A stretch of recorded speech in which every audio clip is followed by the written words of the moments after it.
I can't think of a better person to have on the show than Anthony Chan for this, because he's, look, you're a superstar because you're a former chief economist at Chase, but you're also a regular person too, and people forget that. You've got a family, you buy stuff. I don't know about you, but did you know that the $1.50 hot dog has been deeply debated whether they would increase that price? And since I was in college, it was a $1.50 hot dog, which you get the free drink. This is at Costco, of course, and they often talk about raising it because of inflation.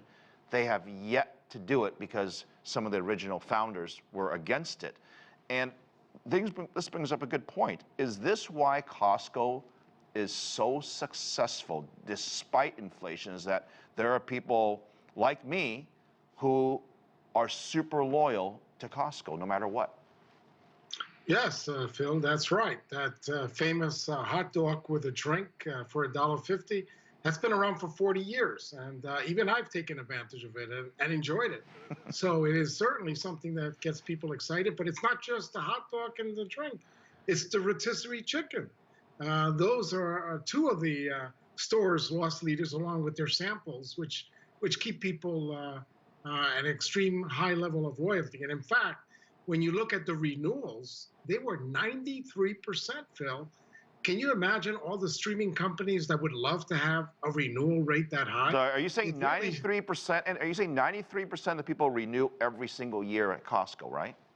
This year, the latest numbers show that 93% of the people that had memberships that were coming due actually renewed, which is one reason why they have not increased the membership rates. Now, they will increase them. There's no question. All these companies tend to increase them every 5 or 6 years.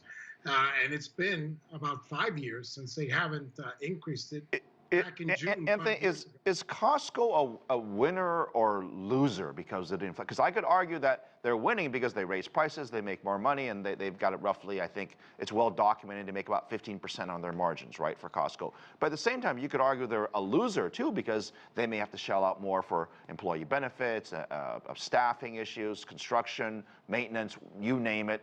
Are they a winner or a loser with this inflation situation?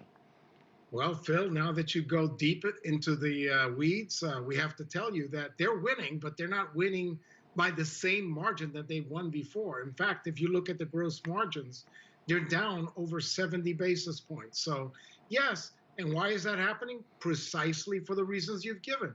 The Costco cited higher employee costs, and they also cited higher freight costs. And that's what's scaring the market a little bit. But this stock is still a winner because before the after hours, it was down 14% on a year-to-date basis. You probably know the S&P 500 is down about 21%. Now, it's true that it was down a little over 2% in the after hours, but even then, it is still outperforming the S&P 500. So in that sense, it's winning. But in the sense that if you really draw a fine line and really dig down, they're winning by a narrower margin that they've been winning in the past. And that's what the market is reacting to. The Costco expansion into China started in, I think, 2019, where they opened up their first store, I believe, in Shanghai. And there were videos of like lines around just forever trying to get into Costco. And I think so now I think there's 2 stores in China. And this was supposed to be one of their big expansion areas, was China. As you can imagine, I know a lot of people, they really love Costco, but at the same time, I don't know if that particular model works in China. Tell me where I'm wrong. No, you're not wrong. It's just that it's just different customs. As you probably know, my father was born and raised in China, in Guangzhou, and I've gone to China over 35 times, and you probably know that in China, they like to purchase things more often. They like to go and shop more frequently. And the model is for you to shop less frequently because you're buying in larger bulk. And the custom in China is to buy in smaller sizes. But again, it's just a cultural adjustment, and people are getting used to it. But if you look at the sales numbers, whether you look at the US, you look at Canada, you look at international, the sales numbers are increasing by the most in the United States. Second is Canada, and then international, if you put it in one bucket. So, but the superstar of the Costco stores is the United States. We seem to get more excited about buying in bulk than the international shoppers are. Right, and we forget, at least here in the U.S., Costco has gas stations as well, so they obviously make a percentage of whatever revenue they have from gas. So if you're the CEO of Costco and you're looking at this inflation number, at the same time you're here to serve your customers to get great deals, right? But at the same time, prices are skyrocketing. How come we don't see demand destruction? I mean, after all, that's what all these Fed experts want. They want people to buy less stuff, but at Costco, they don't seem to be buying less stuff yet, anyways.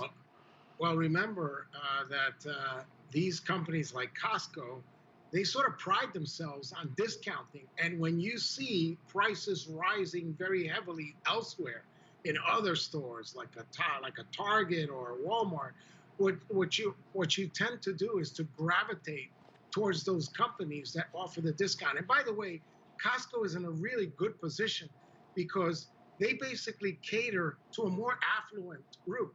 And so in a period where there's challenges and you're catering to an affluent group and you can offer discount, it's almost a home run, almost a grand slam. And that's why they are not being impacted. But it's not like they're immune.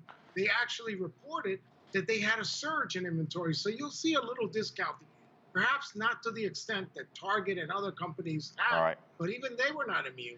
Well, so they are winning, but they're not winning by the same margin that they've been in the past. So they will have to raise those membership rates, but they're waiting a little bit longer because they're excited right. with that loyalty.